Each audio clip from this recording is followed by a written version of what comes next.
Student, इस video में हम लोग सॉल्व करेंगे डायनेमिक्स का एक क्वेश्चन है। देखो क्या क्वेश्चन है। The block A of mass m is released from rest in the position shown and pull the log up of mass capital M up the ramp. If the coefficient of friction between the log and the ramp is mu, determine the velocity of block as it hits the ground at B. अब क्या है ये समझने के लिए हम लोग को फिगर का हेल्प लेना पड़ेगा। ये हम लोग को फिगर दिया हुआ है। देखो ये एक ब्लॉक है हम लोग को A और ये एक लकड़ी का टुकड़ा है। इसका मास है कैपिटल M, इसका मास है हम लोग को स्मॉल m। शुरू में ये इस पोजीशन पर है, मतलब ग्राउंड से h हाइट की ऊंचाई पर है ये, और इसको रिलीज कर दिए। तो शुरू में ये रुका हुआ है, यहाँ से रस्सी ऐसे गया है, रस्सी इस पुली को बंधा है, ये रस्सी यहाँ पर जाकर फिर हिंज हो गया है और इस पुली से ये लॉग हम लोग को बंधा हुआ है। अब यहाँ पर हम लोग को म्यू दे दिया है कि इसके और इसके बीच का कोफिशिएंट ऑफ फ्रिक्शन म्यू है और ये एंगल ऑफ इंक्लिनेशन हम लोग को थीटा। तो ऐसा हम लोग को सिचुएशन दिया है। अब वो जानना क्या चाहते हैं कि जब ये ब्लॉक इस ग्राउंड को हिट करने वाला होगा, हिट करने से जस्ट पहले उस टाइम इसका वेलोसिटी कितना होगा। लॉग का वेलोसिटी बताना है, मतलब वुड का वेलोसिटी बताना है कितना होगा। देखो determine the velocity of block, नहीं ब्लॉक का ही बताना है जब वो ग्राउंड को हिट करेगा तब। अब कैसे इसको करेंगे समझते हैं। तो देखो यहाँ पर जब ये रस्सी और पुली हम लोग को बंधा है तो सबसे इम्पॉर्टेंट जो हम लोग को चीज़ होगा वो हम लोग को कांस्टेंट मोशन होगा। ठीक है सर। अब इस ब्लॉक का तो इनिशियल वेलोसिटी जीरो है। हाँ सर, इस ब्लॉक का तो इनिशियल वेलोसिटी जीरो है। यदि कहीं से मैं इसका एक्सेलरेशन ए का व्यवस्था कर दूं तो ये नीचे h हाइट जा रहा है, तो हम लोग को एक्सेलरेशन अगर आ जाएगा, ये हाइट हम जानते हैं, तो इसका स्पीड का तो हम व्यवस्था कर सकते हैं, वेलोसिटी तो डाउनवर्ड होगा। तो हम लोग को एक्सेलरेशन का एक्चुअली में व्यवस्था करना है। अब वो कैसे करेंगे देखो, सबसे पहले मैं कांस्टेंट मोशन अप्लाई करूंगा। तो ये यदि ए से जाएगा तो ये रस्सी का पॉइंट भी हम लोग को इधर ए से जाएगा, तो ये पुली तो हम लोग को फिक्स है। तो रस्सी का ये वाला जो पॉइंट है वो इधर हम लोग को ए से जाएगा, और चूंकि इधर वाला पॉइंट देखो ये तो हम लोग को रेस्ट में है, तो इसका एक्सेलरेशन हम लोग को जीरो होगा और इस पॉइंट का ए है, ये पुली हम लोग को मूव करेगा। तो एक्सेलरेशन ऑफ पुली होगा a1 plus a2 divided by 2। तो इसका एक्सेलरेशन मुझे अप द प्लेन मिलेगा, लेकिन एक्सेलरेशन हम लोग को a/2 होगा। अच्छा ठीक है सर, ये तो हम लोग को समझ में आया। तो अब यदि मैं फ्री बॉडी डायग्राम बनाऊं तो इसका फ्री बॉडी डायग्राम अगर बनाएंगे तो ये हम लोग को m है, नीचे की तरफ mg लगेगा। हाँ सर, ऊपर की तरफ टेंशन लगेगा। मान लेते हैं इस रस्सी में टेंशन हम लोग को T है, T, और ये डाउनवर्ड जा रहा है हम लोग को A एक्सेलरेशन से। तो इक्वेशन निकल कर आया कि mg minus T equal to mass into acceleration होगा। हाँ ठीक है।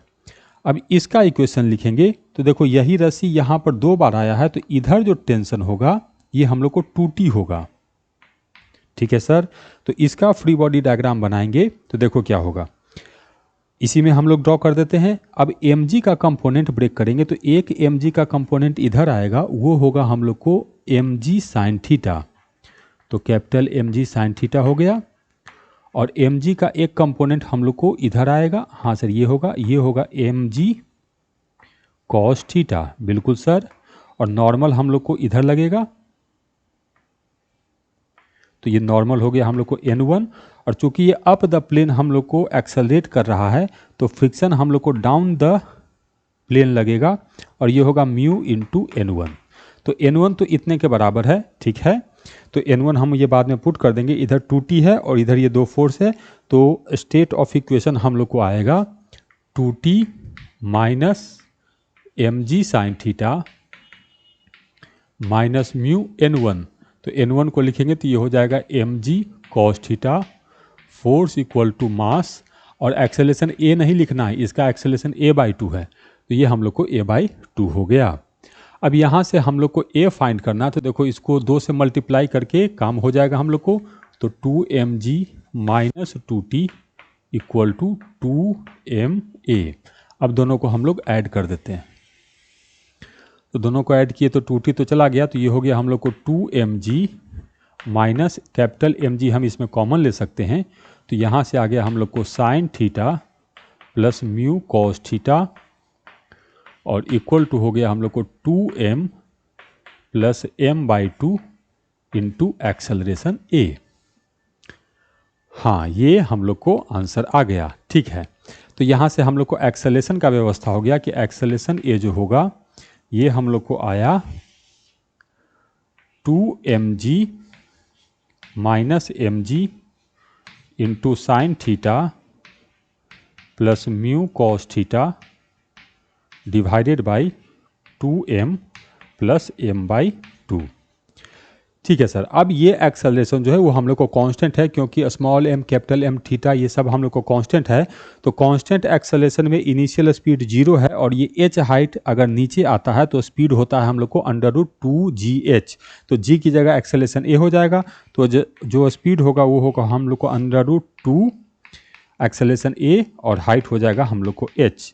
अब ये a हम लोग इसको पुट कर देते हैं, तो कुछ बढ़िया तो नहीं आ रहा है लेकिन चलो इसको लिखना तो पड़ेगा ही हम लोग को। तो ये √ होगा हम लोग को, इसको 4 कर देंगे तो 2 ऊपर जाएगा, ये फिर हम लोग को 4 हो जाएगा। तो देखो क्या लिखेंगे, 2m minus m into sine theta plus mu cos theta, ये पार्ट हो गया। इसके बाद m प्लस 4m ये हो गया। अब 2 इधर गया तो 2 2 4 हो गया, gh इंटू 4gh। इतना हम लोग को स्पीड होगा इसका। क्लियर?